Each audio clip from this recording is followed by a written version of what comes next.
વિદ્યાર્થી મિત્રો, આજે આપણે જે રાસાયણિક પ્રક્રિયા ચેપ્ટર 1 રાસાયણિક પ્રક્રિયા એટલે શું, તો રાસાયણિક પ્રક્રિયા સમજવા માટે પહેલાં તો રોજિંદા જીવનની અંદર તમે નજર કરો. આવી રાસાયણિક પ્રક્રિયાઓ ક્યાંય તમે જોઈ છે થતા? તો કે હા, અત્યારે ચોમાસામાં લોખંડ બહાર પડેલું હોય છે, પલળી જાય છે તો કાટ ખાઈ ગયું. કેમ એવું થયું? લોખંડ બહાર પડેલું છે, એના ઉપર વરસાદના છાંટડા પડે છે, બીજે દિવસે ત્રીજે દિવસે તમે જોવો છો તો એના ઉપર પીળા કલરનું આવરણ ચડેલું દેખાય છે, એટલે આપણે શું કહીએ છીએ? લોખંડ કાટ ખાઈ ગયું છે. હવે એના ઉપર જો તમારે કલર કરવો હોય તો પહેલાં તમે શું કરશો? લોખંડને કાટ લાગી જાય છે. આ એક રાસાયણિક પ્રક્રિયા થઈ.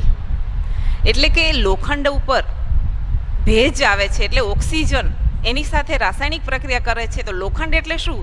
તો કે એને જો રાસાયણિક શબ્દ સંજ્ઞા આપી તો એફી સાથે ઓક્સિજન જોડાય છે, અને જોડાય છે તે કાટનું સ્વરૂપ લઈ લે છે.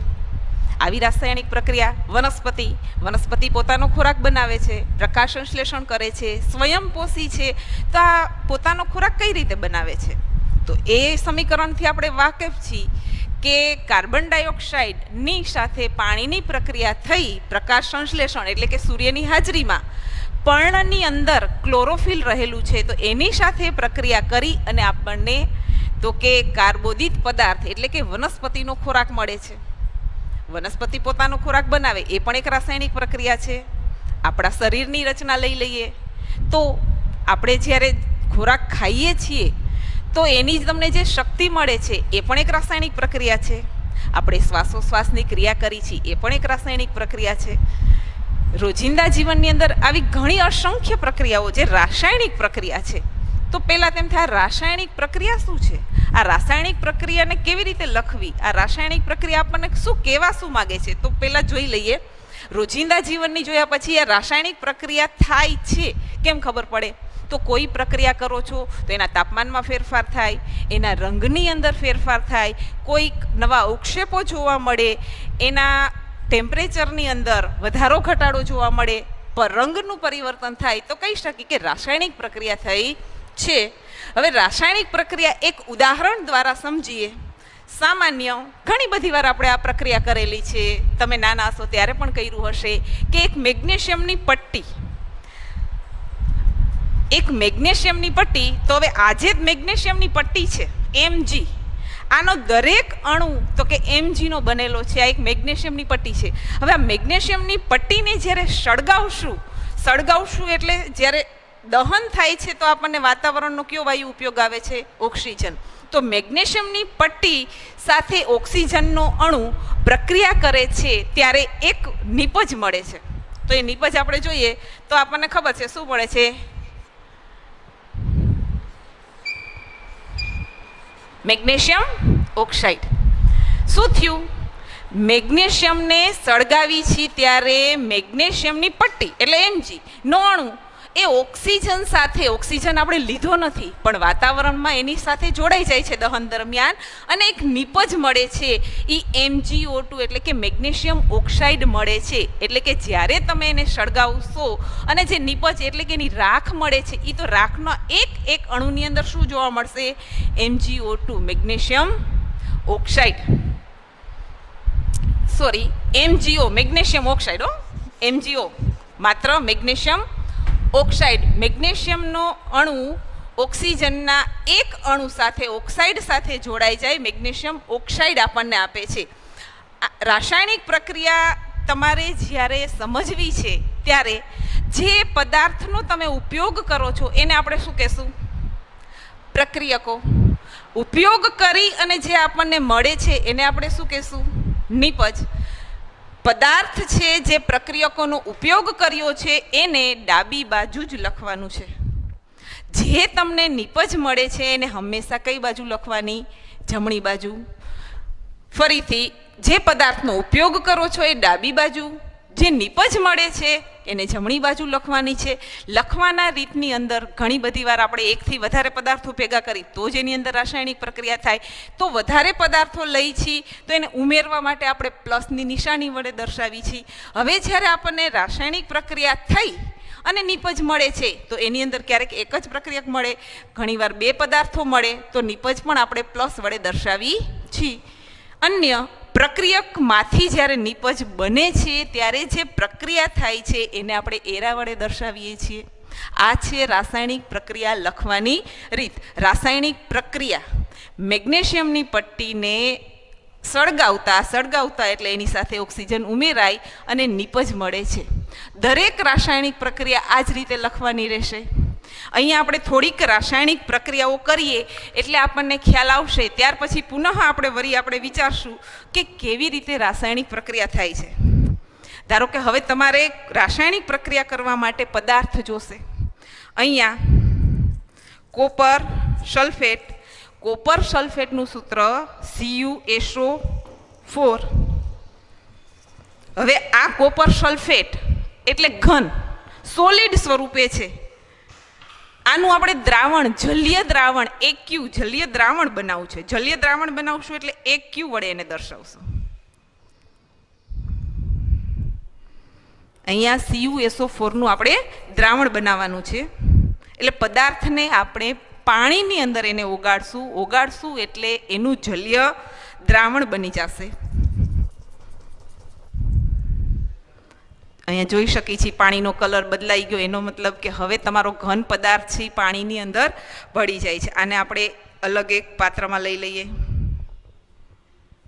આપણો એક પદાર્થ CuSO4 નું જલીય દ્રાવણ. હવે આ જે CuSO4 છે એને એક અન્ય પદાર્થ સાથે એટલે કે લોખંડનો ભૂકો આયર્ન સાથે, લોખંડને આયર્ન કહી શકાય, એની સંજ્ઞા છે Fe.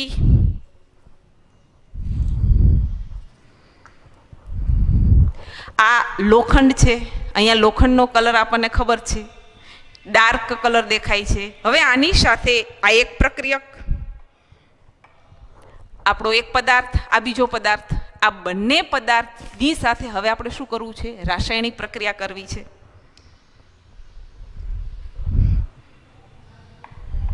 હવે જ્યારે બંને પદાર્થને આપણે ભેગા કરીએ છીએ ત્યારે શું થશે? બંને પદાર્થના તત્વો પરમાણુઓ છે એકબીજા સાથે જોડાશે. જોડાઈને આપણને એક નિપજ આપશે. એ પહેલાં અહીંયા એક તો રાસાયણિક પ્રક્રિયા થઈ એટલે આપણને શું ખ્યાલ આવ્યો કે ટેમ્પરેચર છે કસનળીનું એ ગરમ થઈ જાય છે. સ્પષ્ટ દેખાડવા માટે થોડુંક વધારે દ્રાવણ નાખું.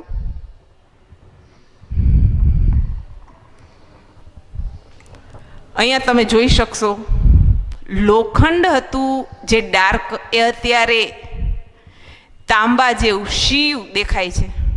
જોઈ શકો છો રંગ પરિવર્તન આવી ગયું. પદાર્થ અથવા દ્રાવણનો રંગ જે આપણને વાદળી હતો એ હવે આછો લીલો થઈ ગયો. તો આ ઘણા બધા ફેરફારોના કારણે આપણે જોયું કે એક તો રાસાયણિક પ્રક્રિયા થઈ અને આપણને એક નિપજ મળી. આવી જ રીતે આનું યાદ રાખજો, આ રાસાયણિક પ્રક્રિયામાં કેટલા ફેરફાર થયા? તાપમાન છે વધી ગયું, કલર બદલાઈ ગયો, પદાર્થનો કલર બદલાઈ ગયો છે, અંદરના દ્રાવણનો પણ કલર બદલાઈ ગયો છે. શા માટે એ પછી આપણે સમજીશું. આવી જ રીતે એક બીજી પ્રક્રિયા રાસાયણિક પ્રક્રિયા જોઈએ. આ રાસાયણિક પ્રક્રિયાની અંદર ઝિંક એક ધાતુનો કટકો લેવો છે Zn નો. જેમ મેગ્નેશિયમ ધાતુનો કટકો સળગાવ્યું, હવે અહીંયા આપણે Zn નો અણુ એટલે કે એના તત્વ લીધું છે. હવે આની સાથે આપણે હાઇડ્રોક્લોરિક એસિડ અહીંયા કાઢેલું જ છે. પહેલાં માત્ર ને માત્ર આપણે રાસાયણિક પ્રક્રિયા જોઈએ તો એને સમજી શકશું. એસિડ દાહક હોય છે એટલે ખાસ ધ્યાન રાખવાનું કે એને હાથ સ્પર્શ ન થાય. ધ્યાન રાખીને જ હંમેશા વિજ્ઞાનની બધી જ રાસાયણિક પ્રક્રિયા કરવાની છે. અહીંયા તમને નીચેથી પરપોટા દેખાય છે, ધીરે ધીરે વાયુ ઉપર આવતો દેખાય છે. જોઈ શકો છો એક વાયુ ઉત્પન્ન થયેલો દેખાય છે તમને. તો આ એક રાસાયણિક પ્રક્રિયા દરમિયાન તો ક્યારેક વાયુ પણ ઉત્પન્ન થઈ શકે. અહીંયા જે રાસાયણિક પ્રક્રિયા કરી તેમાં એક પણ પ્રકારનો વાયુ ઉત્પન્ન થયો નથી. અહીંયા એસિડ દાહક છે, ઝીંક એની સાથે પ્રક્રિયા કરે છે. જો જેટલા પરપોટા થાય છે એટલી જ ઝીંકનો કટકો છે એસિડ સાથે પ્રક્રિયા કરી અને એક વાયુને ઉત્પન્ન કરે છે. આ વાયુ એક નિપજ છે. આ વાયુ શું છે અથવા આ વાયુની અંદરનો તત્વ કયો છે એને જો તમારે જોવું હોય તો પણ ખ્યાલ આવી જાય. અહીંયા જો આપણે સળગતી અગરબત્તી રાખશું તો એની જ્યોત છે વધારે પ્રજ્વલિત થશે. આ છે હાઇડ્રોજન વાયુ. કેવી રીતે એ હમણાં જોઈએ. આપણે રાસાયણિક પ્રક્રિયાને પહેલાં માત્ર નિહાળવાની જ છે. જોઈ શકો છો તમે હાઇડ્રોજન વાયુ નીકળે છે, વાયુ એક નીકળે છે. અહીંયા આપણે થોડીક પ્રક્રિયાઓ કરી. એ પ્રક્રિયાને હવે હું બોર્ડ ઉપર લખું છું. જોજો કેવી રીતે આપણે એને આગળ જોવાની છે. પહેલી તો મેગ્નેશિયમવાળી પ્રક્રિયા. બીજી આપણે કરેલી હતી શું, તો આપણી પાસે CuSO4 નું દ્રાવણ હતું પ્લસ Fe. બે વસ્તુ આપણે લઈ લીધી હતી. વાદળી કલરનું જે આપણે દ્રાવણ બનાવ્યું ને, તો એ દ્રાવણ છે એના માટે અહીંયા AQ આવું કરીને આપણે લઈ શકીએ કે અમે CuSO4 શું ઘન સ્વરૂપે લીધો હતો કે ના, એનું આપણે જલીય દ્રાવણ લીધેલું છે. Fe છે એના કટકા હતા એટલે સોલિડને સંજ્ઞા S વડે દર્શાવાય.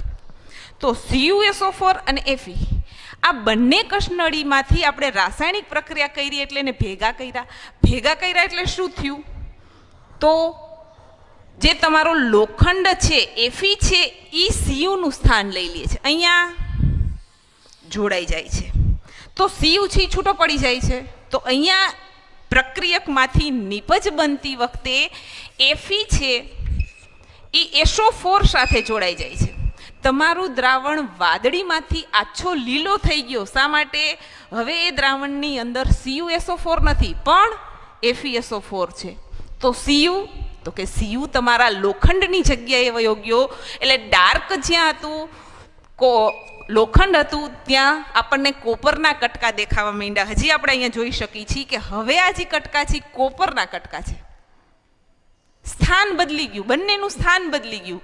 જે ઘન સ્વરૂપે હતો એ દ્રાવણમાં આવીને Fe છે લીલો કલર કરી નાખે છે અને દ્રાવણની અંદરનો તમારો Cu છે એ લોખંડ સાથે જોડાઈને લોખંડને આવરણમાંથી બદલી અને એ Cu બની જાય છે. અહીંયા સ્પષ્ટ આપણે આ રાસાયણિક પ્રક્રિયા જોઈ શકીએ છીએ અને એને આપણે અહીંયા લખી પણ શકીએ છીએ. હવે સમજી શકીએ આપણે શું થયું રાસાયણિક પ્રક્રિયામાં, તો કે Fe એ Cu નું સ્થાન લીધું, Cu એ Fe નું સ્થાન લઈ લીધું, Cu નોખો થઈ ગયો અને Fe દ્રાવણમાં જોડાઈ ગયો. એવું જ બીજી રાસાયણિક પ્રક્રિયા હતું. એમાં આપણે શું કર્યું હતું, આપણી પાસે Zn ધાતુના કટકો, કોઈ પણ ધાતુનો કટકો લીધો છે. હવે એ જ્યારે રાસાયણિક પ્રક્રિયા એસિડ સાથે કરે છે, અહીંયા આપણી પાસે એસિડ HCl એટલે કે હાઇડ્રોક્લોરિક એસિડ આપણે લીધેલું છે. હાઇડ્રોક્લોરિક એસિડ કેનું બનેલું છે, તો કે હાઇડ્રોજન અને ક્લોરીન નો પરમાણુ જોડાય અને હાઇડ્રોક્લોરિક એસિડ બની ગયું. હાઇડ્રોક્લોરિક એસિડ બની જાય છે ત્યારે તમે એક વાયુને છૂટો પડતો જોયો જે ધુમાડા સાથે બહાર નીકળતો દેખાતો હતો, એ એટલે હાઇડ્રોજન વાયુ છૂટો પડે છે. હાઇડ્રોજન વાયુ છૂટો પડે છે તો હવે જે પદાર્થની અંદર જે તત્વ રહેલું છે એ શું થશે, તો કે હાઇડ્રોજન વાયુ છૂટો પડી ગયો પણ તમારી એસિડનો અંદર જે ક્લોરીન હતો એ ક્લોરીન છે Zn સાથે જોડાઈ જાય છે અને Zn Cl2 એટલે ઝિંક ક્લોરાઇડ. અહીંયા બે પદાર્થ નિપજ મળતી હોવાથી પ્લસ વડે આપણે દર્શાવી છીએ. ફરીથી આ દરેક રાસાયણિક પ્રક્રિયા છે આપણે કરી એની અંદર તમે જોયું જે પદાર્થો શરૂઆતમાં ઉપયોગમાં લઈ છીએ એને પ્રક્રિયક કહીશું. રાસાયણિક પ્રક્રિયા કરી અને જે આપણને મળે છે એને નિપજ કહીશું. અહીંયા આપણને રાખ સ્વરૂપે મળે છે ઘન, અહીંયા એક પ્રવાહી અને એક ઘન સ્વરૂપે મળે છે, અહીંયા એક વાયુ અને ઘન સ્વરૂપે આપણને જોવા મળે છે. તો આ દરેક પ્રક્રિયાની અંદર આપણે જોઈ શકીએ છીએ કે નિપજ છે વાયુ સ્વરૂપ હોઈ શકે, પ્રવાહી સ્વરૂપ હોઈ શકે, ઘન સ્વરૂપ પણ હોઈ શકે. હવે આ પ્રક્રિયા કરતી વખતે આપણને જોવા મળે અહીંયા MgO2, તો આ MgO બન્યું તો આ 2 ક્યાં ગયું, આવું શા માટે? અહીંયા તો રાસાયણિક પ્રક્રિયા વ્યવસ્થિત છે. અહીંયા પાછું જોઈ લો Zn પ્લસ HCl, પણ અહીંયા Cl એમનામ જ છે તો અહીંયા Cl2, તો અહીંયા H2 કેમ આવ્યો? આવા પ્રશ્નો આપણને થાય કે હાઇડ્રોજનના બે વાયુઓ ભેગો થાય ત્યારે જે વાયુ ઉત્પન્ન થાય છે, તો અહીંયા તો એક જ હાઇડ્રોજન છે તો એના માટે રાસાયણિક પ્રક્રિયા સંતુલિત કરવી જરૂરી છે. પદાર્થ તો આપણે ભેગો કરી નાખી છે, પદાર્થ ભેગો કરી છે એટલે નિપજ મળે છે, પણ નિપજનું જે અણુ આપણને મળે છે એનું સંતુલન થવું જરૂરી છે. રાસાયણિક પ્રક્રિયાની મદદથી પ્રક્રિયક અને નિપજ કેટલી મોલમાં વપરાણા છે એ ખબર પડી શકે, પ્રક્રિયકનો જથ્થો કેટલો વપરાણો અથવા તો નિપજનો જથ્થો તમને કેટલો મળ્યો એ પણ ખબર પડી શકે. તમે ઘરે શરબત બનાવતા હશો, બનાવો છો ને? જ્યારે તમે શીખતા હતા ત્યારે ક્યારેક શું થતું, લીંબુ જાજુ પડી જાય તો ખાટો લાગે, ખાંડ જાજી નાખી દે તો ગળ્યો લાગે, મીઠું ન લાગ્યું હોય તો એમ થાય શરબત બની ગયો છે પણ સ્વાદ આવતો નથી. જ્યારે તમે બધી જ માત્રામાં સંપૂર્ણ વ્યવસ્થિત લીંબુ, ખાંડનું પ્રમાણ, મીઠાનું પ્રમાણ અને એની સાથે પાણી વ્યવસ્થિત નાખો અને તો સ્વાદિષ્ટ લાગે છે. સ્વાદિષ્ટ લાગે છે એનો મતલબ કે એના દરેક તત્વો છે એ સંતુલિત અવસ્થામાં જોઈ એટલી માત્રામાં તમે નાખ્યા છે એટલે ખાટું કે ગળ્યું નથી લાગતું, પણ તો કે શરબત પીવામાં મજા આવે છે. એવી જ રીતે પ્રક્રિયાની અંદર પણ નિપજ અને પ્રક્રિયક બંનેની બાજુ બેલેન્સ હોવું જરૂરી છે. શા માટે બેલેન્સ હોવું જરૂરી છે? તો કે દળ અને સંચયનો જે નિયમ છે એ એવું કહે છે કે જે દળ છે, જે પદાર્થ આપણે વાપરેલો છે એનું સર્જન કે વિનાશ થતું નથી. હવે અહીંયા CuSO4 અને Fe આપણે બંને લઈ લીધા. હવે જરૂર છે કે લોખંડના કટકા ઓછા છે ને દ્રાવણ વધારે છે, તો શું લોખંડના કટકા આપોઆપ વધી જાય છે? વધે છે? તો કે ના, નથી વધતા. તો હવે લોખંડ વધુ છે અને દ્રાવણ તમે ઓછું નાખ્યું છે તો શું બધું Cu બની જશે? તો કે ના, તમને Cu પણ દેખાશે અને લોખંડ પણ દેખાશે. તો કેમ આવું થાય છે? તો કે સંપૂર્ણ રાસાયણિક પ્રક્રિયા કરવી હોય તો એનું બેલેન્સ હોવું જરૂરી છે. નકર શું કીધું કે શરબત તો બનાવ્યો પણ ખાટો લાગે, કા માત્ર ગળ્યો લાગે, અને જો લીંબુ ને ખાંડ કેવા પૂરતી જ નાખો ને પાણી વધારે નાખી દીધું હોય તો માત્ર પાણી જ લાગે. કેમ એવું લાગે છે? તો કે રાસાયણિક પ્રક્રિયા જ્યારે થાય છે ત્યારે એને જરૂરિયાત પૂરતું પ્રક્રિયક હોય તો જ એની નિપજ યોગ્ય આપણને મળે.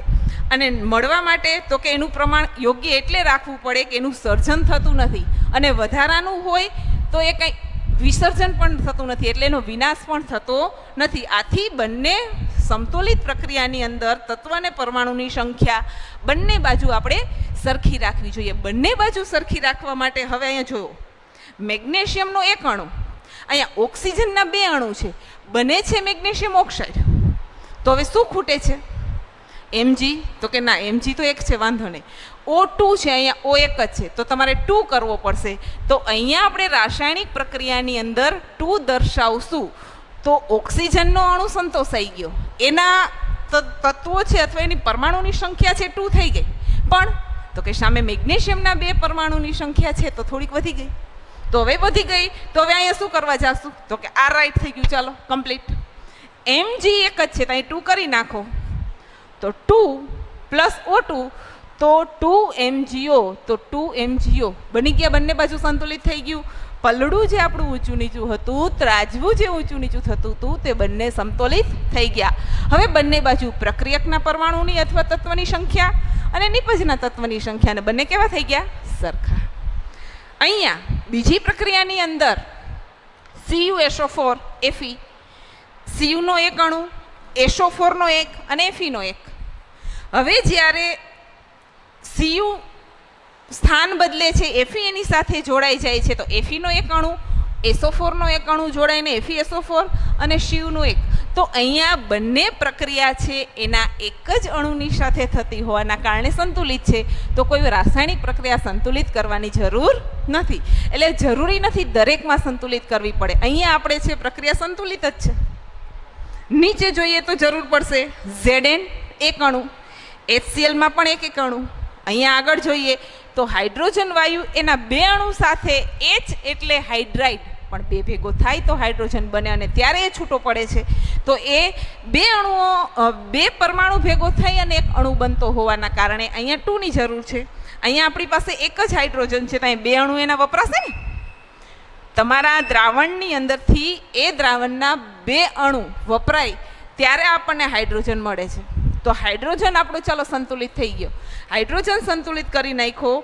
હવે Cl2 પણ બની ગયા, તો અહીંયા આપણને Cl2 જોઈ છે તો આ પણ મેળ આવે છે. Zn, તો Zn નો એક જ અણુ છે અને જ્યારે પ્રક્રિયા નિપજ બને છે ત્યારે પણ આપણે એક જ પરમાણુની જરૂર હોવાના કારણે એ રાસાયણિક પ્રક્રિયા હવે તમે જોઈ શકશો તો આ સંતુલિત થઈ ગઈ છે. બંને બાજુની રાસાયણિક પ્રક્રિયાની અંદર બંને અણુઓ, બંને તરફના તત્વ કે પરમાણુની સંખ્યા સમાન થઈ જાય એટલે રાસાયણિક પ્રક્રિયા સંતુલિત કહેવાય. અને આ રાસાયણિક પ્રક્રિયા સંતુલિત હોય તો જ એની કારણે યોગ્ય આપણને પ્રક્રિયાઓ અને યોગ્ય એની નીપજ મળી શકે. નમસ્તે.